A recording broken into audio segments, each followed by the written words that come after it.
Sebentar, saya spotlight dulu Bapak Yua. Baik, sudah ada di samping saya Bapak Yua. Oke, terima kasih Mas Gani.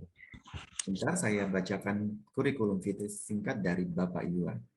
Jadi Bapak Yua, Bapak Baswara Yua Kristama, M Sosio. Saya panggilnya Pak Yua ya. Lebih umum aja ya. Oh Kalau ya, lebih baik. ini Mas Baswara aja. Karena kan Baswara. iya begitu. Baik, Pak Baswara.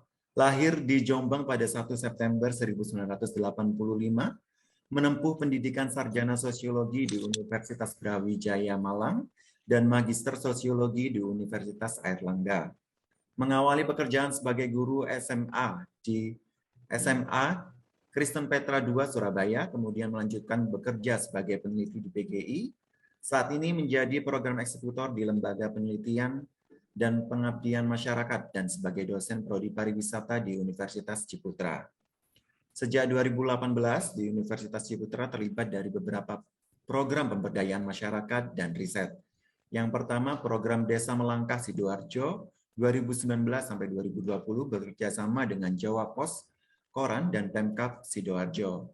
Yang kedua program Desa Wisata Budaya Peniwen kolaborasi Universitas Ciputra dan Museum Gubuk Wayang Mojokerto 2018 sampai 2020. Yang ketiga, Master Trainer pendampingan program JAPI USAID PWD, jadi pengusaha mandiri People Disability di Kabupaten Malang, Kabupaten Blitar, Kabupaten Trenggalek, Kabupaten Sidoarjo, dan Kota Surabaya pada 2021. Dan yang terakhir menjadi anggota peneliti pengembangan ekowisata kuliner sebagai tantangan pengembangan pariwisata di kawasan Pegunungan Bromo. Baik, itu tadi kurikulum vitae dari Bapak Baswara. Selanjutnya, mari kita dengarkan bersama untuk pelatihan pertama pada hari ini kepada Bapak Baswara. Waktu dan tempat saya persilahkan.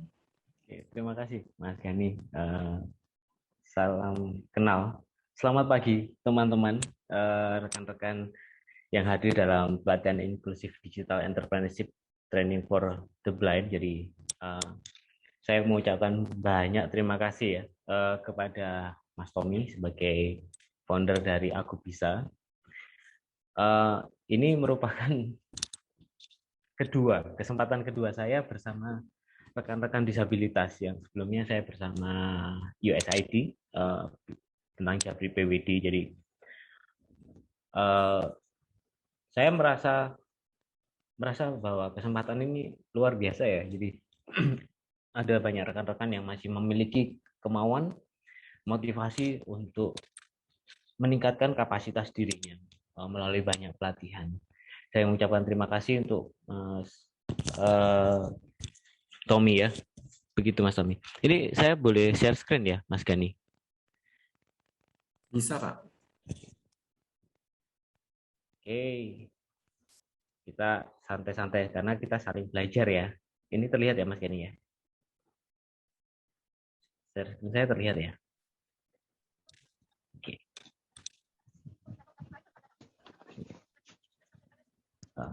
Saya sudah mengirimkan materi hari ini, Bapak dan Ibu, teman-teman, rekan-rekan, kepada pihak panitia. Nah, saya diberikan tentang dasar digital entrepreneurship bagi penyandang disabilitas. Nah, mungkin kalau nanti ada pertanyaan, saya terlalu cepat, saya terlalu ini silakan Bapak Ibu mengangkat tangan agar atau memberi info kepada Mas Gani atau teman-teman panitia agar bisa memberikan feedback atau umpan balik ke saya begitu. Ya, nama saya Baswara Yua Kristama. Saya bisa dipanggil Mas Bas, itu lebih mudah lah. Mas Bas itu paling mudah karena nama yang mudah diingat menurut saya begitu. Nah, Bapak Ibu, kita mengawali sebuah pemikiran perubahan ya. Nah, tahun 2020 adalah tahun yang sangat membawa perubahan besar bagi kita, bagi teman-teman non disabilitas maupun disabilitas. Kenapa? Karena kita mengalami pandemik bersama di ruang, di waktu yang di ruang dan tempat yang berbeda, tetapi kita merasakan sebuah perubahan yang besar. Nah, perubahan inilah yang membawa kita harus mengubah cara hidup kita. Nah, Bapak Ibu, kita ngawali dari dasarnya ya, entrepreneur. Seorang entrepreneur itu harus menemukan arah dan tujuan hidupnya, tujuan kita. Apakah kita akan tetap hari ini memiliki profesi yang sama, memiliki kebiasaan yang sama, atau kita memiliki kita mengubah diri kita dengan kesempatan yang ada di depan kita. Nah, apa yang menjadi dasar pemikiran biasanya kalau orang yang merasa terganggu dengan, oh kok saya seperti ini terus ya, biasanya diawali seperti ini. Saat ini yang sudah menikah ya, berapa sih anak kita? Kita memikirkan hal itu. Berapa biaya masuk universitas bila kita seorang difabel netra, universitas mana? Terus kemudian bagi yang ingin memikirkan berkeluarga, berapa biaya menikah? Terus gimana masa tuanya? Seperti itu. Nah, inilah orang-orang yang kalau memiliki pemikiran seperti ini kan merasa terganggu. Kenapa terganggu? Kan kita tidak bisa terus hidup seperti ini. Nah, kemudian kita punya pemikiran 5 tahun lagi, bagaimana keadaan saya? Bagaimana ya? Ada sedikit cerita. Saya mengawali diri saya sebagai seorang guru. Tahun 2010 saya lulus dari salah satu universitas, yaitu Brawijaya di Malang. Saya dari sosiologi. Saya tidak pernah menyangka bahwa saya lulus jadi guru. Kemudian saya berpikir bahwa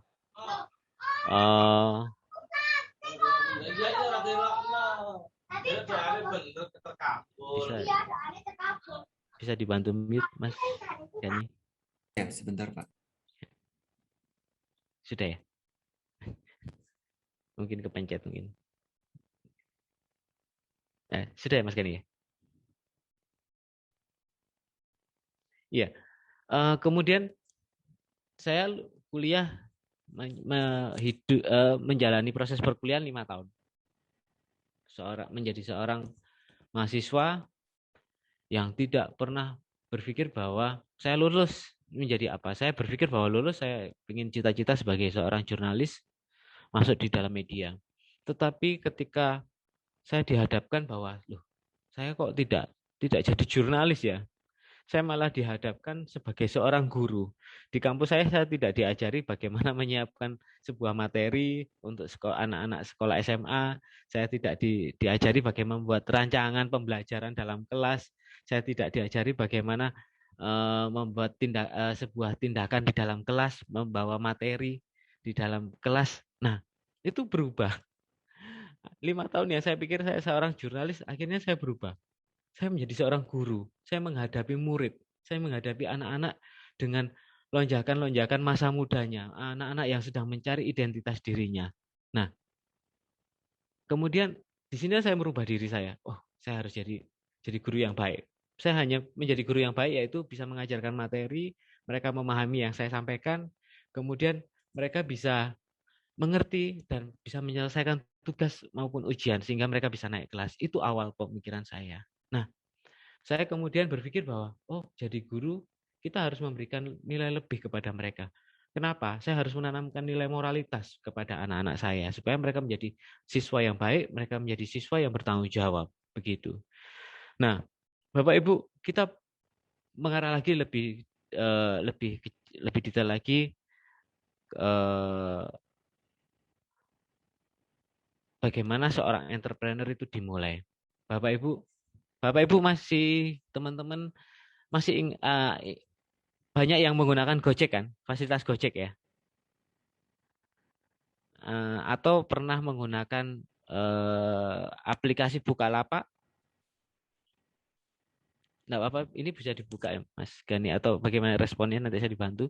Nah, Nadiem Makarim ini adalah orang yang membuat sebuah inovasi, membuat sebuah nilai kebaruan, menambahkan sebuah nilai kreativitas dari menggabungkan dua. Yang pertama adalah kemanfaatan sebuah internet. Kemanfaatan. Kenapa? Dari dulu ada ojek. Tetapi hanya Nadiem yang berpikir bahwa kita membuat sebuah aplikasi Gojek. Aplikasi Gojek ini aplikasi yang mempermudah seseorang untuk melakukan perjalanan jarak dekat di dalam kota. Itu paling mudah. Nah, Nadiem berpikir banyak. Yang pertama, Nadiem berpikir bahwa ada masalah pengangguran atau masalah kebiasaan Gojek yang nongol di pangkalan. Mereka nunggu, merokok, ngopi, hanya nunggu penumpang. Kemudian kalau ada penumpang, mereka melakukan negosiasi yang lama, akhirnya nggak jadi, mereka tidak ada kesempatan untuk bekerja di hari itu. Tapi dengan adanya Gojek, itu merubah semuanya. Nah, kemudian ada Ahmad Zaki yang menciptakan Bukalapak ya, yang pertama. Banyak orang berjualan. Ahmad Zaki berpikir bahwa kita kalau berjualan hanya di lingkup menyebarkan brosur, kita menyebarkan eh, menyebarkan pamflet atau kita hanya door to door terlalu lama untuk memberikan respon dari konsumen. Zaki berpikir bahwa kita memberikan sebuah peluang bagi seorang pelaku UMKM agar memasarkan produknya, memasarkan usahanya, memasarkan jasanya melalui Bukalapak. Hal ini juga sama yang dilakukan Nadiem. Mereka mengikuti perubahan. Bapak Ibu, ketika Nadiem sekarang sudah bisa di Gojek sendiri sudah sangat berkembang. Ada layanan untuk aksesibilitas bagi disabilitas ketika memesan. Kemudian mereka menerapkan bagaimana cara mentraining para mitra Gojeknya supaya bisa ramah atau lebih tepatnya memiliki hospitality bagi konsumen supaya mereka meningkatkan poin atau meningkatkan pendapatan bagi mitra Gojek. Zaki juga begitu memberikan sebuah inovasi-inovasi bahwa mereka meningkatkan income atau meningkatkan pendapatan dari para UKM yang selama ini hanya nunggu orang datang ke toko. Tidak, sekarang orang yang punya toko offline di pasar bisa memasarkan dagangannya lewat online melalui Bukalapak. Sekarang ditambah lagi ada Shopee, ada Bibli, ada Lazada. Kemudian yang ketiga Rangga Umara ya, inisiator warung kaki lima yang sekarang sudah membuat inovasi pecel lele lela. Jadi makanan pecel lele yang hanya di pinggir jalan kemudian dia kemas menjadi makanan yang lebih terlihat keren, lebih terlihat bisa memiliki nilai jual lebih tinggi, yang harusnya pecel lele kalau kita beli cuma 12.000 tetapi dikemas oleh Rangga Umara melalui pecel lele lelanya bisa menjadi harga 20.000 sampai 25.000 begitu.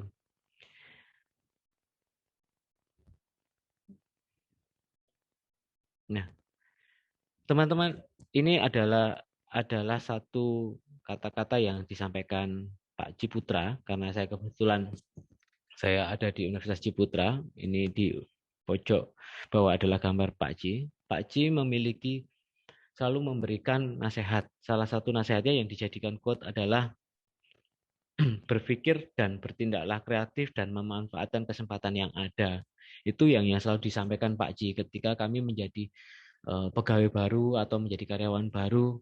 Nah, menjadi seorang entrepreneur ini adalah orang yang bertindak kreatif dan mampu memanfaatkan kesempatan yang ada. Bagi Pak Ci, kita harus mengubah diri kita ya. Istilahnya kalau di media atau di banyak buku-buku atau pernyataan di internet, Pak Ci selalu mengubah rosokan menjadi emas. Sebenarnya bukan kita membuat sampah kemudian diubah menjadi emas ya. Itu kan sebuah hal yang butuh ini. Tetapi maksud dari nilai filosofi, nilai maknanya adalah bahwa pemikiran kita yang selama ini pemikiran yang seperti malas, kemudian marilah kita mengubah pemikiran kita menjadi brilian, memiliki ide-ide kreatif yang dapat meningkatkan hidup kita dan juga meningkatkan ke apa kelangsungan hidup sesama yang berkelanjutan seperti itu. Nah, inilah yang selalu disampaikan Pak Ciputra, bagaimana berpikir dan bertindak kreatif ya, kemudian memanfaatkan kesempatan yang ada. Seperti yang disampaikan tadi dari Ketua Pertuni bahwa kita punya kesempatan untuk belajar, meningkatkan kapasitas diri kita melalui pelatihan soft skill atau pelatihan keterampilan yang lain. Ini kita terus belajar. Saya juga belajar bagaimana bisa menghasilkan atau mengajak rekan-rekan yang lain supaya berpikir entrepreneur, supaya dapat apa? Saling membantu, saling menolong rekan-rekan yang lain.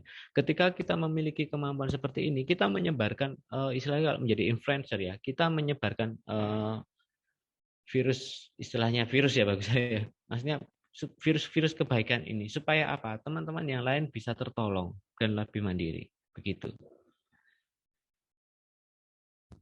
Iya, rekan-rekan, seorang jiwa entrepreneur muncul karena 3 hal. Yang pertama, sejak lahir. Kalau ini ada 3 ya, saya munculkan. Yang kedua adalah lingkungan, yang ketiga adalah latihan. Yang pertama seperti ini pemahamannya. Ketika kita lahir dari keluarga seorang entrepreneur atau wirausaha, kita pasti memiliki bakat menjadi seorang wirausaha. Kemudian kita pasti bisa meneruskan. Kenapa? Karena kita dilatih, dilahirkan. Seperti kita lahir, kemudian dikenalkan dengan cara bahasa, seperti itu kita memahami bahwa kita memiliki jiwa entrepreneur. Yang kedua, kita dari lingkungan.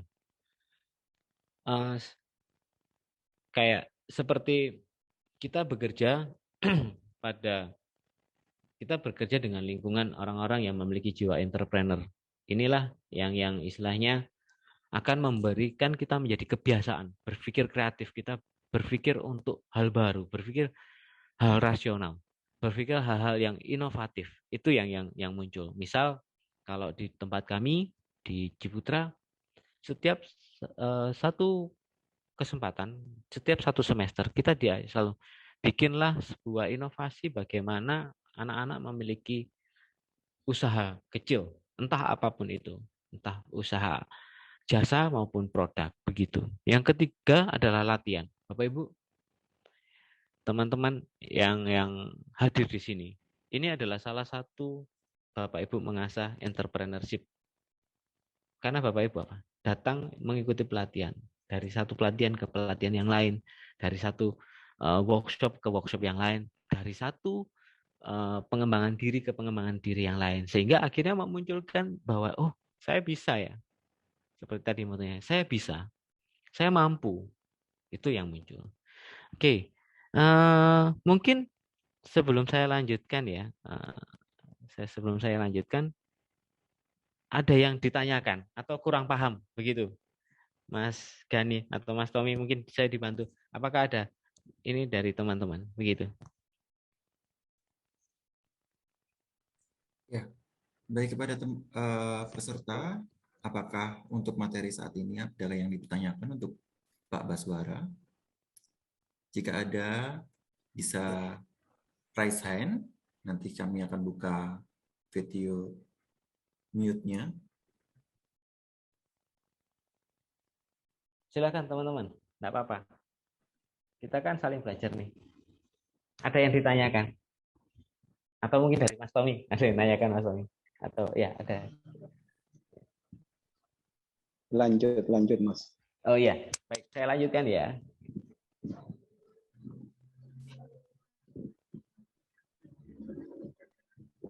Masih paham.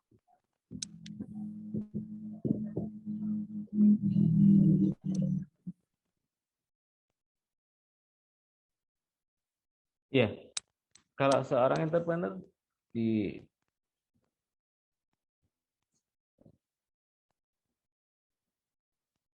Ya, yang pertama seorang entrepreneur harus memiliki sebuah integritas ya. Bertanggung jawab. Nanti materinya sudah. Yang pertama adalah memiliki rasa tanggung jawab dari pemikiran idenya.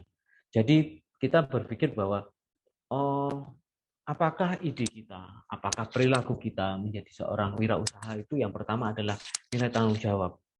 Nah, kenapa? Kita memiliki jiwa wirausaha, memiliki sebuah usaha, tetapi usaha kita tidak, tapi merugikan orang lain atau usaha kita membebani orang lain. Nah, ini yang harus kita hindari. Yang pertama adalah itu. Kemudian kemampuan ya kemauan. Jadi tidak ada istilahnya berangkat dari kita tidak selalu oh sampai di sini saya sudah cukup. Oh sampai di sini saya sudah selesai. Saya berharap bahwa teman-teman memiliki rasa keingintahuannya semakin lebih begitu. Nah, kemauan mencapai hasilnya ini harus lebih. Kalau saya sudah pada nilai angka, oh saya sudah bisa menggunakan penggunaan Bukalapak, tapi omset saya hanya sekian lah. Ini harus ditingkatkan lagi. Kenapa? Karena eh, orang di sekitar kita itu bisa mengcopy paste atau meniru bisnis model bisnis kita, usaha kita seperti itu. Nah, kemauan belajar yang mengembangkan diri ya, meningkatkan kompetensi. Kenapa? Teman-teman kalau sudah merasa dapat menguasai penggunaan gadget, handphone, laptop dan macam-macam dalam berusaha atau berwirausaha atau berbisnis secara daring atau ini, teman-teman jangan berhenti pada situ. Kenapa? Mungkin saat ini teman-teman membuka menjadi reseller dari produk makanan. Loh, akan ada yang sama, yang akan ada yang sama mengcopy paste. Kenapa? Karena orang dengan digital ini saling melihat di sekitarnya, mengintip. Nah, mari kita belajar. Oke, kalau sudah seperti ini, ayo kita kembangin lagi nih usahanya. Misal tidak hanya jualan dengan satu produk reseller, bisa jadi dua, tidak hanya makanan, bisa pakaian, bisa produk kesehatan, begitu. Nah, ini yang keempat ya, networking ya. Teman-teman, seorang entrepreneur tidak akan berdiri sendiri. Saya seorang entrepreneur seperti entrepreneur kan ada nih, ada tiga nih. Ada pengusaha, dia entrepreneur, dia membuat wirausaha yang berpikiran pengusaha. Dia mendirikan usaha sendiri, bekerja sendiri. Kemudian yang kedua, entrepreneur government. Entrepreneur government atau entrepreneur pemerintah. Teman-teman masih ingat Bu Risma ketika menjadi wali kota Surabaya? Ya, Bu Risma orang yang memiliki kemampuan belajar dan mengembangkan diri untuk kota Surabaya itu sangat tinggi. Kemudian berjejaring dengan beberapa negara-negara. Nah, Bu Risma salah satu disebut entrepreneur. Kenapa? Mengubah wajah Surabaya yang dulu Surabaya tidak ada tamannya, tidak ada layanan publik yang cepat. Sekarang di Surabaya seorang kalau berpikir entrepreneur di dalam pemerintah, dulu kalau kita mengajukan KTP, kita mengajukan ini lama, butuh bulanan. Tetapi ketika Bu Risma menggunakan metode online, kebijakan publik, ketika kita daftar KTP, kita mengurus sesuatu, kita dapat melihat prosesnya sampai di mana nih berhentinya. Mereka bisa melakukan ini, bisa melaporkan kepada Bu Risma, Bu, saya terhambat ini, atau melaporkan kepada pihak terkait, mengontrol. Begitu. Nah, inilah kenapa kalau kita berpikir bahwa seorang entrepreneur tidak punya berjejaring, Bu Risma kalau tidak melihat atau bernetworking dengan negara yang sudah maju seperti di negara-negara Jepang ataupun mungkin di Australia juga, di Eropa, mereka melakukan semuanya ini secara daring, mengontrol dari satu kartu bisa mengontrol semuanya, SIM atau KTP. Nah, kemampuan menjalin relasi ini yang teman-teman, relasi itu sangat penting. Mungkin setiap kalau kita selalu bertemu dengan dalam komunitas, dulu bertukar kartu nama ya untuk disimpan. Kemudian kalau sekarang mungkin bertukar nomor WA itu yang mungkin kemudian membuat grup.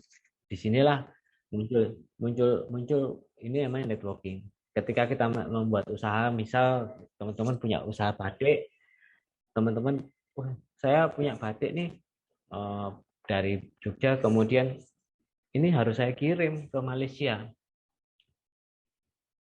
Apa yang dilakukan? Kita mencari jaringan atau mencari teman yang memiliki rekanan paket yang lebih besar. Misal kalau JNE kan hanya berapa induk. Mungkin saya ngirimnya satu pickup. Oh, kita cari kargo yang lebih besar di daerah Surabaya. Ini rekanannya si A, si B. Itulah yang dimaksud jejaring. Oke. Yang kelima, kemampuan mengidentifikasi kebutuhan atau istilahnya bagaimana meningkatkan kita bisa mengidentifikasi peluang. Itu seorang entrepreneur. Kemudian kreatif, inovatif ya. Kemudian dapat. Nah, yang terakhir ini, seorang entrepreneur harus bisa menghitung resiko ketika mereka membuat sebuah usaha atau misal seperti ini. Kita membuat usaha tentang makanan dan minuman, kita harus menghitung. Kalau makanan ini dipasarkan, misal kerupuk ikan bandeng. Saya membuat kerupuk ini dengan 40 kilo ikan bandeng. Kemudian saya pasarkan, tapi habisnya produk saya ini 2 minggu sampai 3 minggu. Loh, ini kan harusnya sudah terhitung. Loh, ini rugi atau untung? Kira-kira rugi atau untung? Kalau dikatakan ya rugi. Kenapa? Karena harusnya kita lebih cepat barang itu terjual, kemudian kita melakukan produksi lagi. Nah, begitu. Itu kita harus menghitung seperti itu. Misal kita jual makanan nih. Misal saya jual nasi rawon. Ketika masa pandemik, sebelum pandemik saya menjual rawon dagingnya 10 kilo sehari. Itu pun habis hanya 2 jam. Tetapi masa pandemik saya jual dengan daging 4 kilo tapi nggak habis. Nah, inilah yang kadang-kadang kita harus menghitung. Berapa sih kalkulasi resikonya? Apa sih dampaknya nanti? Kalaupun kita menjadi seorang wirausaha, kalau mau meminjam uang atau meminjam permodalan, kita harus menghitung berapa kekuatan kita untuk membayar cicilannya. Terus kemudian bagaimana alat apa yang harus dikembangkan, dibeli. Rusak alat ini sampai berapa lama? Kayak tadi, kalau saya mau jual rawon apa yang dibutuhkan? Saya punya panci, saya punya kompor. Ini rusaknya sampai kapan? Itu harus dihitung. Ini dihitung sebagai seorang entrepreneur harus menghitung. Kenapa? Karena di sini kita bisa melihat keuntungan dari perusahaan kita. Bentar ya.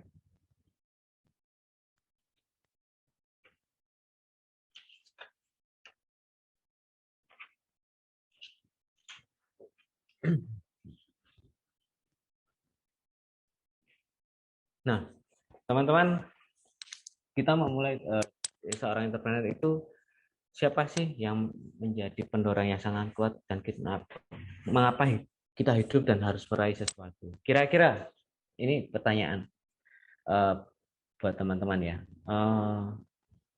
Apa sih mimpinya rekan-rekan atau keinginannya rekan-rekan yang ada di dalam training ini, di dalam ruang Zoom ini? Kira-kira apa sih?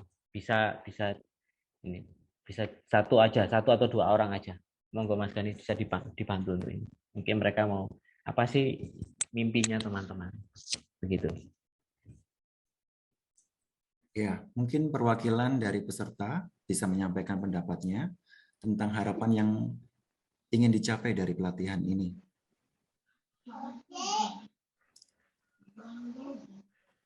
Mungkin bisa Mas Eka Christian dari Surabaya. Silakan Mas.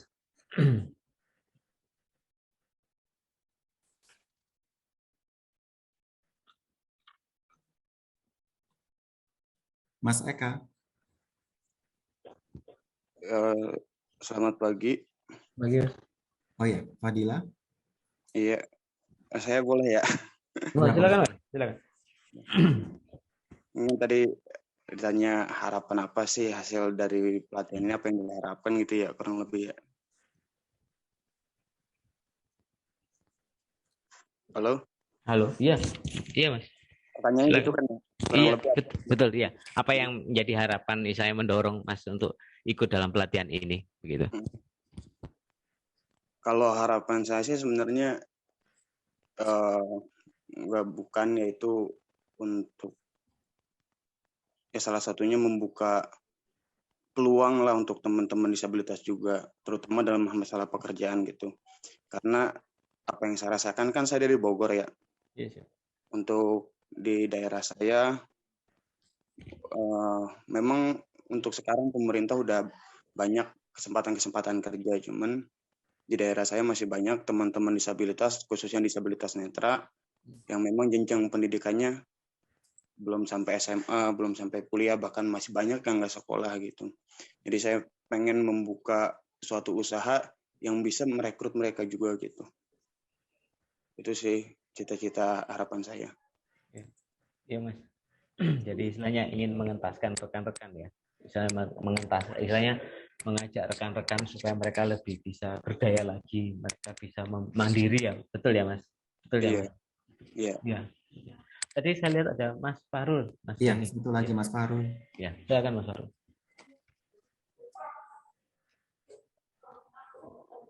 Silakan Mas Farul.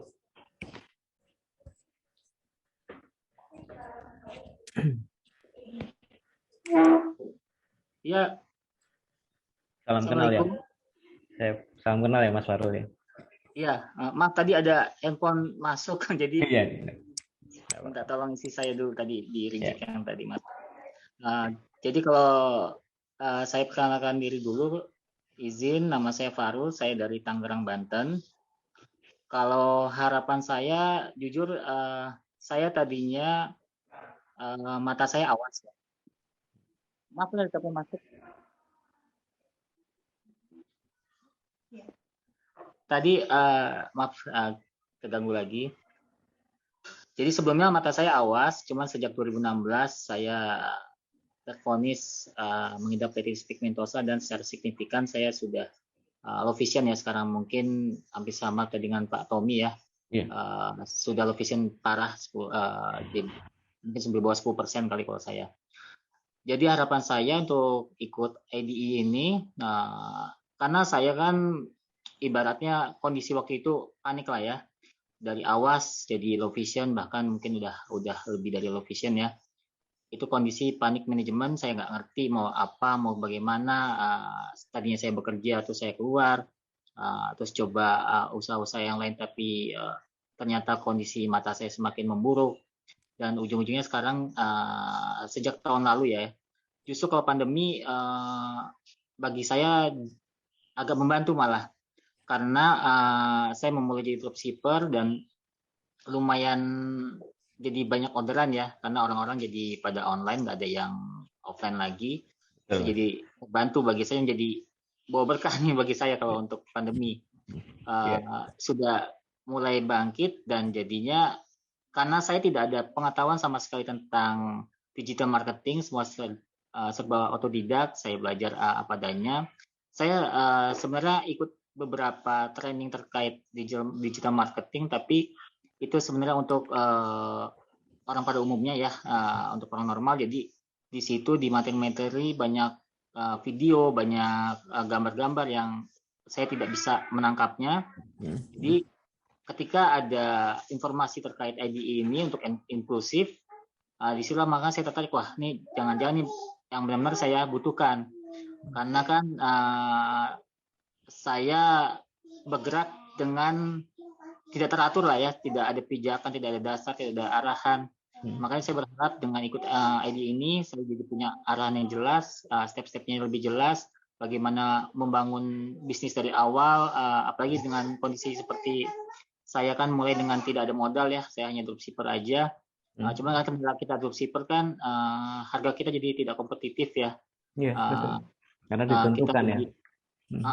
Ya kita jadi kadang kalau orang ngelihat di marketplace, wah harga saya pasti lebih tinggi Iya. karena saya kan shipper. Nah, jadi mungkin dari situ saya berharap ada apa ya, ada peluang atau kesempatan Ide-ide. saya bisa tahu, kalau kita mulai bisnis dari awal seperti ini, cara-caranya dengan apa yang kita ada sekarang. Itu harapan saya, jadi saya punya apa ya, pedoman lah ya secara terstruktur bagaimana memulai bisnis yang lebih baik. Dan saya berharap dan saya juga berharap ya apa yang saya kerjakan sekarang saya juga bisa share ke beberapa teman-teman, terutama yang ada di lingkungan saya, kan di lingkungan Cikupa ya, Legok. Ada teman-teman Pertuni, juga ada beberapa teman juga yang sebenarnya sudah masuk apa ya kondisi jadi low vision juga, tapi mereka juga masih belum bisa terima lah dengan kondisi seperti itu. Jadi ini ada peluang loh seperti ini, itu aja sih. Jadi harapan saya seperti itu, Mas Bas dan Pak Tommy. Terima kasih. Ya, terima kasih Mas Faru. Ya, ini nih yang saya tangkap ya. Ada beberapa orang ketika pandemi kehilangan apa namanya, kehilangan mata pencarian. Tetapi pada sisi yang lain ada teman-teman yang diuntungkan karena apa? Karena mereka bisa melakukan kegiatan ini online karena harus melakukan dari rumah seperti Pak Faru tadi. Nah, saya izin lanjutkan ya, teman-teman. Seorang entrepreneur itu kalau kita diawali selalu memiliki kreativitas. Nah, sama seperti kita memegang sebuah buah jeruk ya, jeruk lemon. Jeruk lemon pasti identik dengan apa kira-kira? Ciri khasnya lemon itu apa? Asam, cut, terus selalu kalau dibuka aja baunya. Nah, ketika kreativitas kita membuat sebuah ide, misal dari jeruk lemon ini. Loh, lemon ini memiliki vitamin C tinggi. Kalau kita ubah menjadi sebuah minuman berenergi, kita jual secara online, kita kemas bagi atau tekanan pendampingnya untuk membuat usaha ya. Kita ubah menjadi sebuah produk yang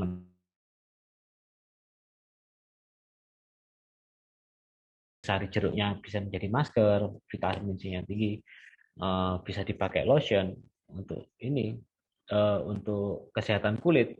Nah, ini kan butuh banyak mitra, butuh banyak teman.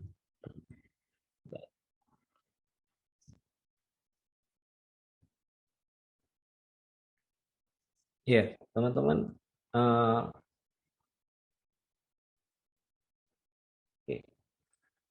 Nah, seorang entrepreneur kita mulai dari istilahnya,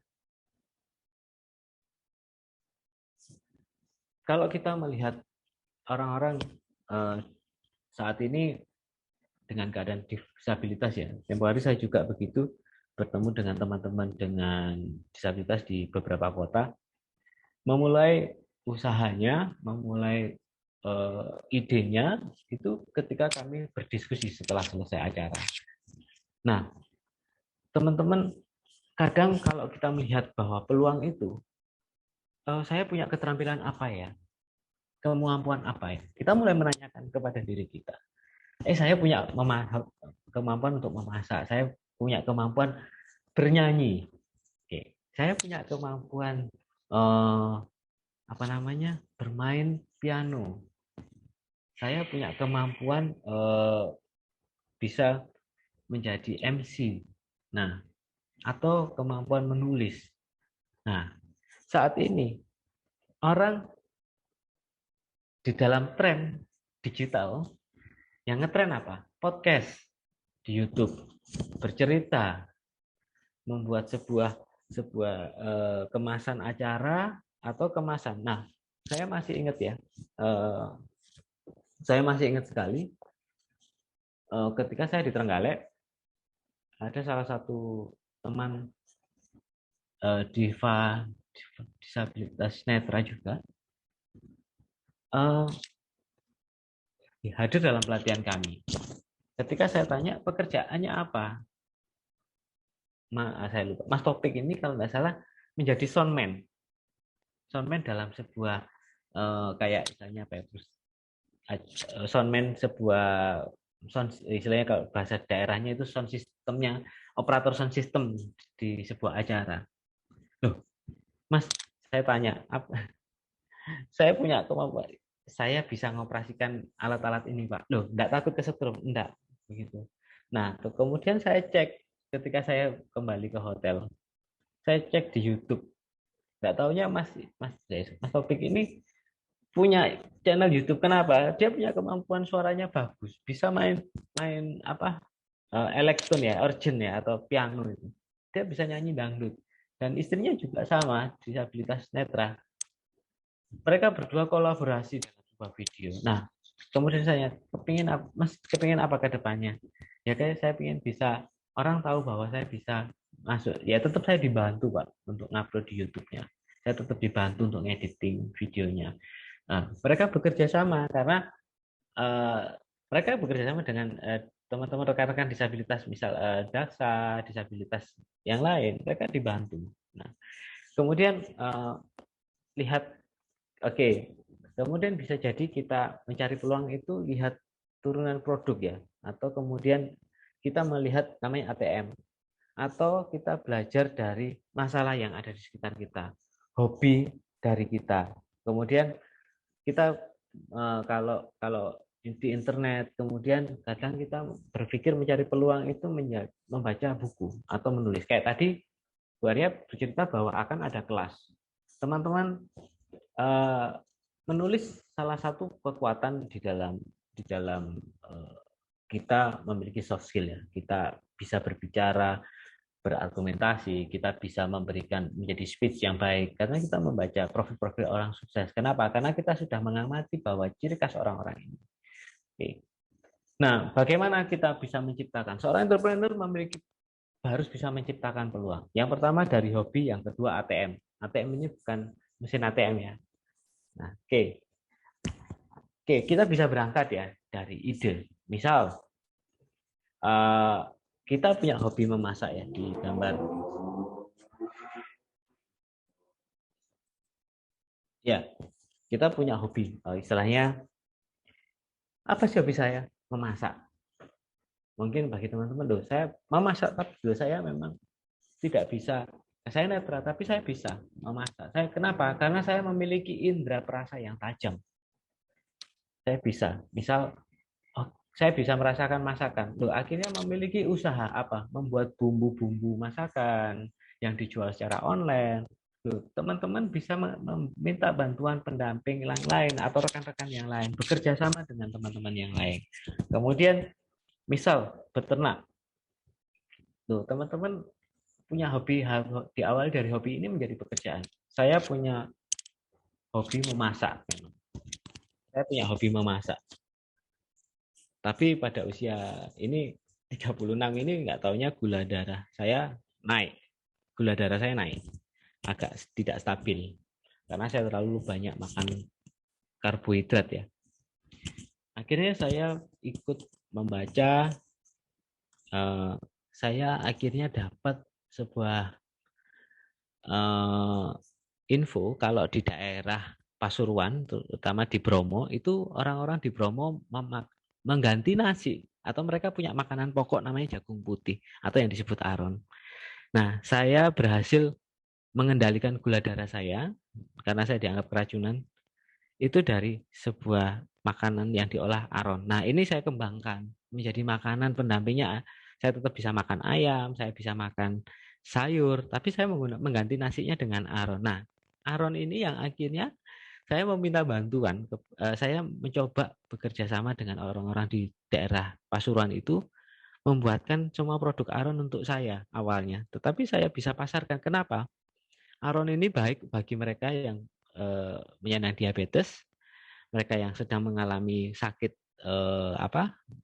sedang mengalami kemoterapi karena kan glutennya rendah. Terus kemudian bagi mereka yang sedang diet. Nah, teman-teman, ini kadang-kadang berangkat dari hobi, mungkin berkebun. Kalau saya punya teman dari kebun yang di rumah, karena dia punya rumah di atas karena sempit, dia bisa menciptakan sayur-sayur yang tanpa pestisida atau obat-obatan. Nah, sayur ini dipakai untuk salad. Dikonsumsi pribadi. Kemudian karena rasa saladnya enak, diorderkan, di-online-kan, hanya lingkungan kerjanya saja, tapi cukup menarik. Kenapa? Akhirnya dia dibantu oleh teman-teman yang lain untuk membuat sebuah dapur rumah. Jadi dia tidak menyewa dapur, tetapi berangkat dari rumah. Salad-salad ini dibuat dari salad sayur yang organik. Jadi memang tidak banyak. Harganya semakin mahal. Kenapa? Yang kok bisa mahal? Karena dijual tidak ada pestisida, dijamin tidak ada pestisidanya. Begitu. Nah, rekan yang kedua adalah ATM ya, amati, tiru, dan modifikasi. Teman-teman masih ingat ada ayam crispy yang dari produk KFC atau McDonald. Sekarang kan tidak hanya 2 produk itu yang saat ini ada di pasaran, tetapi punya produk turunan. Misal ada Rocket Chicken, sekarang ada Hisana, ada Quick Chicken. Ini adalah produk. Mereka kalau di KFC produknya mahal karena franchise, akhirnya ada muncul produk turunan yang lebih murah dengan rasa yang sama, atau mereka ada varian rasa. Misal di sana mereka menggunakan konsep-konsep makanan yang bumbu-bumbunya bumbu lokal begitu. Itu ide yang dapat dirubah. Loh, seperti ada muncul ayam geprek, itu adalah ayam crispy ya, yang kemudian sambalnya diganti sambal bawang. Kenapa? Idenya sederhana, karena si empunya ini, yang punya geprek ini suka sambal bawang. Kemudian dia mencoba membuat inovasi itu, karena dia tidak suka saus, jadi inovasi itu. Nah, akhirnya menghasilkan sebuah produk yang turunan yang baru, begitu. Nah, teman-teman, opportunity adalah proses kreativitas yang muncul dari proses kreativitas dan sosial manusia. Kadang kita berkumpul di dalam pelatihan ini, kita mengenal satu dengan yang dari satu daerah dengan daerah yang lain. Ini kadang-kadang dari diskusi atau dari percakapan, dari istilahnya dari obrolan yang sederhana, kemudian bisa menjadi sebuah ide usaha, menjadi ide. Misal tadi kayak Mas yang saya lupa tadi dari Surabaya, bisa jadi Mas bisa punya sebuah lembaga pembelajaran bagi teman-teman disabilitas netra yang dari Surabaya, bisa mendapatkan mereka istilahnya banyak seperti yang dilakukan oleh Mas Tommy, ada founder yang akhirnya membantu. Bisa jadi seperti itu bila programnya bagus. Oke. Ya. Ini seorang entrepreneur harus dimulai dari kata kreatif ya, Bapak Ibu. Kreativitas ini tidak hanya dimiliki orang-orang. Semua orang punya kreativitas dan ciri khas mereka berbeda-beda. Misal di depan saya ini, kalau kita membayangkan jamu identik dengan pahit, jamu identik dengan ini. Tetapi jamu ditinggalkan, tidak dipakai orang-orang. Tidak mau orang sekarang minum jamu kalau tidak minum vitamin C seperti itu. Tetapi ketika pandemi COVID, ketika kita ada salah satu pakar bilang bahwa COVID ini dapat ditangkal dengan empon-empon begitu atau jamuan. Nah, muncullah banyak kreativitas ya, jamu dengan kemasan yang ini, jamu yang dicampur dengan susu akhirnya menjadi minuman yang lebih sehat. Kayak kemarin saya menemukan salah satu istilahnya gerai kecil itu susu jahe merah. Itu adalah produk inovasi pesaing dari STMJ. Susu jahe merah karena jahe merahnya dapat meningkatkan imun, menjaga imun tubuh, kemudian dikemas menjadi satu dengan susu segar yang dari peternak, dikemas sampai dapat bertahan sampai 3 hari. Itu produknya laris manis ketika bulan Juli dan Agustus saat COVID kasusnya tinggi. Begitu. Oke, sampai di sini ada pertanyaan, teman-teman? Atau ada yang ingin di-sharingkan? Mas Bas, boleh nanya lagi, Mas? Boleh, silakan. Ini sebentar ini Farul saya, Mas. Oh iya Mas Farul, ya gimana? Tadi kan diinfokan untuk sebagai pengusaha ya, kita harus memiliki integritas, creativity, dan bisa mengukur risiko ya, kalau nggak salah seperti itu tadi. Ya betul. Nah, terus juga tadi juga disebutkan memulai usaha juga kita bisa mulai dengan hobi ya. Iya betul. Nah, ini mungkin yang jadi kendala saya dan beberapa teman ya yang vision juga. Kita kan terkadang nih, kalau kayak saya deh, contoh saya hobinya main games dulu, itu gamers lah. Iya. Nah, mungkin itulah juga yang jadi pemicu mata saya seperti ini jadi ya. Iya. Mungkin seperti itu. Nah, seperti itu kan, kalau saya memulai dari hobi saya sudah tidak mendukung nih untuk jadi pengusaha atau untuk berusaha lah. Jadi sesuatu yang menghasilkan, karena dengan kondisi mata sekarang ini ya sudah tidak mungkin lah saya untuk gamers atau mencari uang melalui game ya. Ya dulu ada itu satu. Koin itu ya Mas ya, betul ya. Jadi yang kesulitan kita seperti itu. Terus juga yang kedua terkait dengan creativity. Kita sendiri kadang bingung, kreativitas apa yang kita bisa gali itu kadang kita sangat sulit untuk mencari itu. Terus ketika kita menemukan suatu ide lah ya, misalnya itu, kalau kita balik lagi ngacu ke step berikutnya, kita mengukur risiko. Nah, kadang setelah kita tahu risikonya, itu menjadi kita tuh concern kita gitu. Jadi mundur ya Mas. Jadi ngeblok, jadi mental ngeblok lagi. Oh, nggak bisa ini, nggak bisa itu. Misalnya, oh ini nggak mungkin nih kita bisa kirim, bisa basi ini. Atau ternyata harga bahan mentahnya mahal. Gitu. Naik turun. Ya jadi gitu. Nah, kadang gimana nih masukannya Mas Bas untuk supaya kita bisa menanggulangi hal seperti itu, Mas?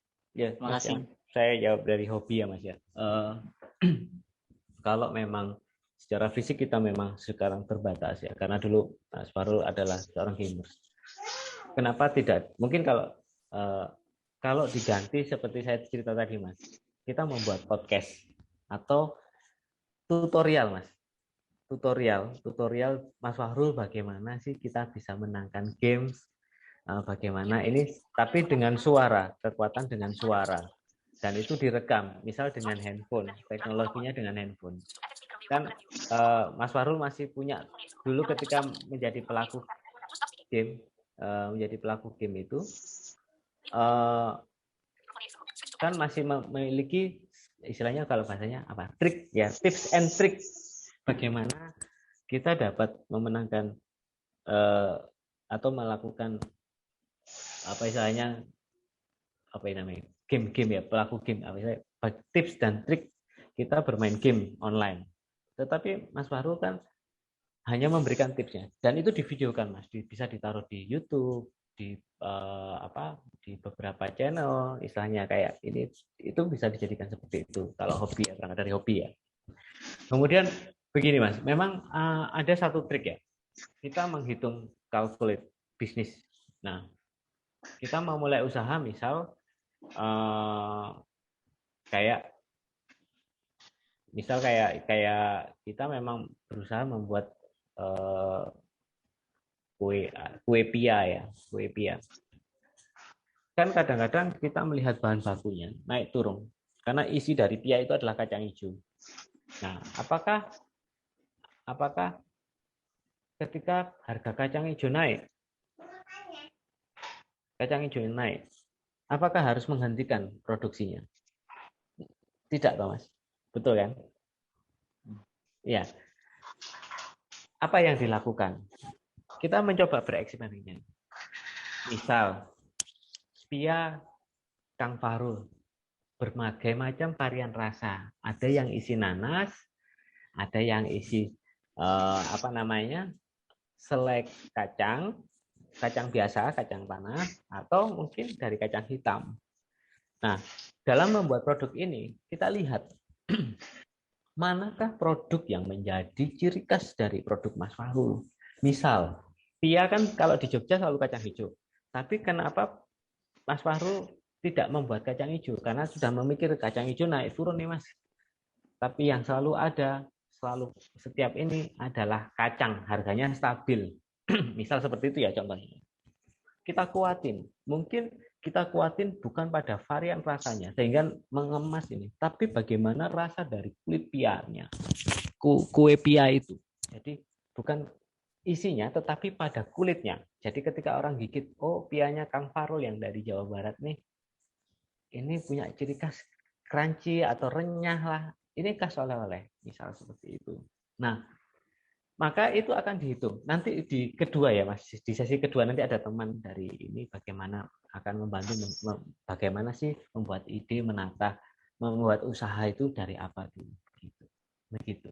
Nah, terus kemudian begini, saya selalu dipeseni sama mentor saya dulu, jangan pernah jatuh cinta dengan pekerjaan pertama.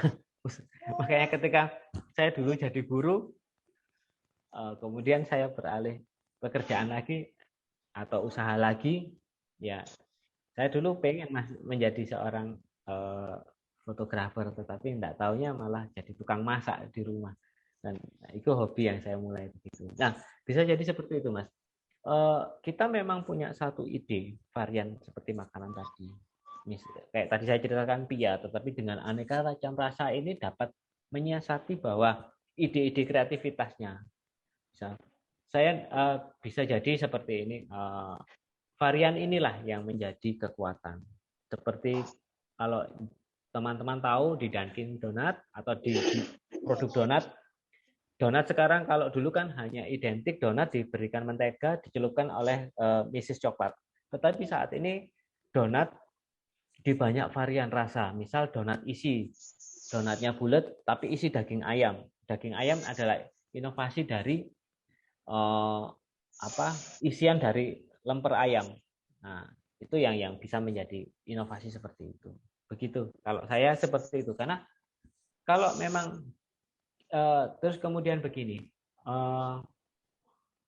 memperluas jejaring ya Mas, tetap dibantu oleh teman-teman ya, misalnya pendamping. Kalau Mas Farul sudah menikah pasti ada istri, minta dibantu. Mungkin kita saling bertanya dalam sebuah ruang diskusi, mentor, terutama mentor. Nanti monggo jenengan kalau Mas Farul dan teman-teman, Mas saya boleh konsul, ya saya oke, saya akan berikan nomor teman-teman saya yang di kampus, dan saya juga sendiri akan bantu. Mas saya punya ide ini gimana men-treatmentnya, begitu, saya siap, begitu Mas Farul. Mungkin yang lain boleh tanya. Mbak Rizka tadi kayaknya, coba ya, Rizka. Mbak Rizka. Ya, monggo Mbak Rizka.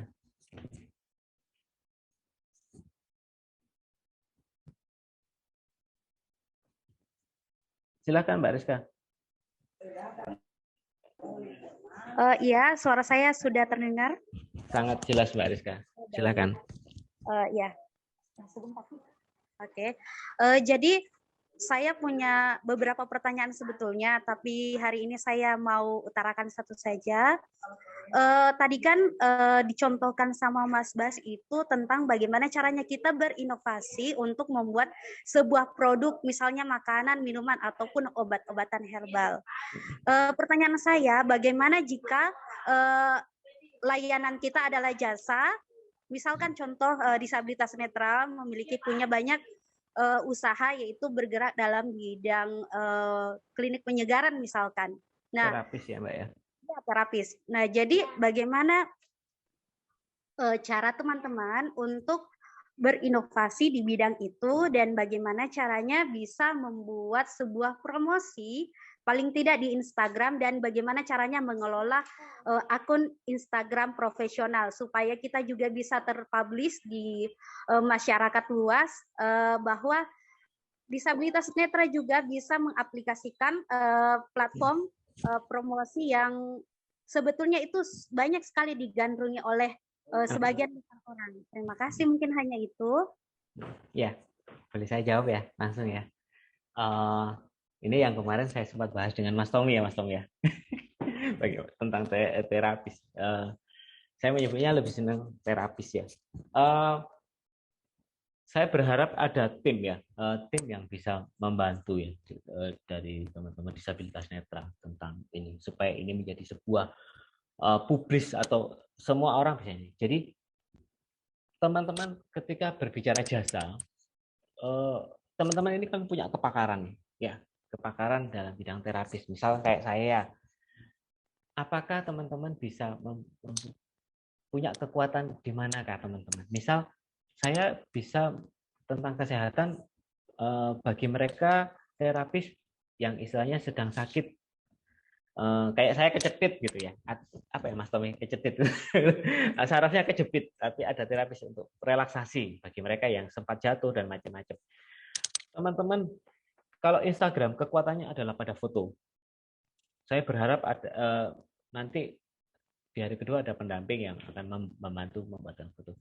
Foto produk dan diberikan kata-kata. Misal begini, foto produknya ketika ada caption, misal gini, contoh ya, Baswara, klinik Baswara, terapis kebugaran dan kesehatan. Kita bikin sebuah caption dengan kata-kata klinik Baswara dapat membantu Bapak dan Ibu untuk memberikan konsultasi tentang terapis. Jadi ada foto-foto ketika Bapak Ibu melakukan treatment, misal kakinya yang kesleo, membantu membetulkan tangannya yang kesleo, tetapi ini diberikan caption. Karena foto ini berbicara. Paling tidak ada satu orang pendamping atau keluarga atau teman yang membantu ketika Bapak Ibu ketika melakukan proses treatment ini. Misal ketika kayak saya punggung saya kejepit, jadi ditunjukkan bagaimana sih model kerjanya, higienis, bagaimana standar istilahnya SOP-nya, standar bagian prosedurnya, apa yang dilakukan. Mungkin kalau sekarang dengan pandemik menyediakan layanan ini, Bapak Ibu menggunakan sarung tangan, misal seperti itu, menggunakan masker. Kemudian kalau jaga jarak kan tidak mungkin ya, karena klinik kebugaran kan tidak mungkin jauh-jauhan begitu. Tetapi ini kan menggunakan model kenyamanan, misal minyak yang dipakai. Saya menggunakan minyak ramuan ini Pak, karena ini bisa membantu untuk merelaksasi tubuh, mengembalikan otot-otot yang sempat terkilir begitu. Ini yang memudahkan. Nah, bagaimana mengubahnya, Bapak Ibu? Sebuah produk digital ini, kalau di dalam Instagram ini Bapak Ibu bisa menampilkan di mana lokasinya. Misal seperti itu ya Mbak Rizka ya. Misal kalau Mbak Rizka ada di rumah, ya tunjukkan. Kemudian jangan pernah mencampur foto produk itu dengan foto, istilahnya caption foto pribadi. Jadi benar-benar profesional Mbak Rizka. Begitu. Jadi memang misalnya klinik Rizka seperti itu, terapis berpengalaman, bersertifikat ditunjukkan. Kemudian ada istilahnya Mbak Rizka habis menerapis Pak Baswara ya, Mas Bas ini diterapis karena habis kecetit ya, ngangkat beras gitu. Nah itu ditunjukkan benar-benar profesional. Bagaimana ketika Mbak Rizka membetulkan yang kecetit atau yang terkilir itu. Kemudian dengan standar yang benar-benar mengikuti standar kesehatan. Mbak Rizka pakai masker, kemudian tangannya pakai sarung tangan, istilahnya seperti itu. Terus kemudian kliniknya bersih. Nah, bisa jadi Mbak Rizka kerjasama dengan orang yang membuat produk herbal. Kalau pijat di saya juga menyediakan free minuman hangat ketika selesai terapi. Kan saling membantu nih. Juga menjual produknya teman-teman yang ada di rekan-rekan di fabel yang lain, misal seperti itu. Nah, bisa jadi Mbak Rizka punya inovasi minyak urutnya. Ini Pak, kalau di rumah seandainya saya lagi nggak gini, Bapak bisa pakai minyak ini di tangan pertama, setelah itu di terapis. Nah, apakah bisa dengan promosi? Bisa Mbak. Istilahnya pijat di tempat kami 3 kali dapat diskon seperti itu. Kan saya tidak tahu ini kan promonya. Kenapa? Mbak Rizka ini di mana sih? Lokasinya di mana? Di Surabaya kah atau di Malang? Saya di Makassar, Mas Bas. Oh, di Makassar. Ya. Ya, bisa jadi kan kita melihatnya berangkat dari lingkungan nih. dari lingkungan. Mungkin bisa jadi Mbak Rizka, tapi Mbak Rizka apakah profesinya memang ini ya terapis untuk saya bukan terapis, cuma saya punya klinik terapis. Oh gitu. Ya makanya kan posting dari tempat nanti ada foto-foto yang menarik seperti apa kan nanti yang akan dipandu di hari kedua. Nanti ada Bu Melania yang akan membantu. Terus kemudian kalau caption dan hashtag ada di dalam dunia sosial media itu ada dua. Memang benar-benar dibuat profesional dan ada yang dibuat-buat begitu Mbak Rizka. Kemarin saya pernah ya ada mahasiswa ketika dibuat loh kok banyak follower akunnya, saya beli Pak. Jangan, saya pikir kamu punya akun dengan 100 orang follower, tapi kamu sering promosi, sering menceritakan misal di hari-hari tertentu kita memposting sesuatu, misal kayak Maulid Nabi ya besok hari ini ya sebenarnya hari ini karena cuma hari ini nggak libur istilahnya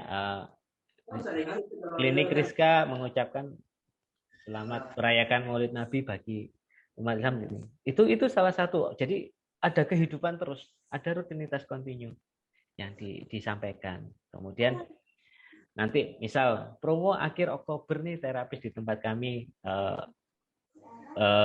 ketika melakukan terapi di tempat kami ada paket ABC misalnya ada paket-paket ini itu bisa lebih berkelanjutan ya begitu Mbak Rizka. Oke. Ada lagi Mas Pratama? Saya Mas. Ya. Ya, Assalamualaikum warahmatullahi wabarakatuh. Saya Muhammad Uryono dari Kota Malang, Jawa Timur. Tadi saya berkali-kali skin out ini karena koneksi internetnya lemot. Naik turun ya. Jadi apakah pertanyaan saya nanti tadi sudah ada yang menanyakan belum? Saya belum nggak tahu ya. Maaf dipersori untuk host dan pembimbing di sini. Berkenaan dengan saya menangkap sedikit demi sedikit tadi berkaitan dengan bisnis ya. Karena saya terapi, namun saya juga beberapa waktu kerjasama dengan media sosial berkaitan dengan jual beli ya, Shopee dan lain sebagainya. Namun itu tadi saya terkait dengan saya tangan keberapa saya nggak tahu karena saya shop driver gitu ya.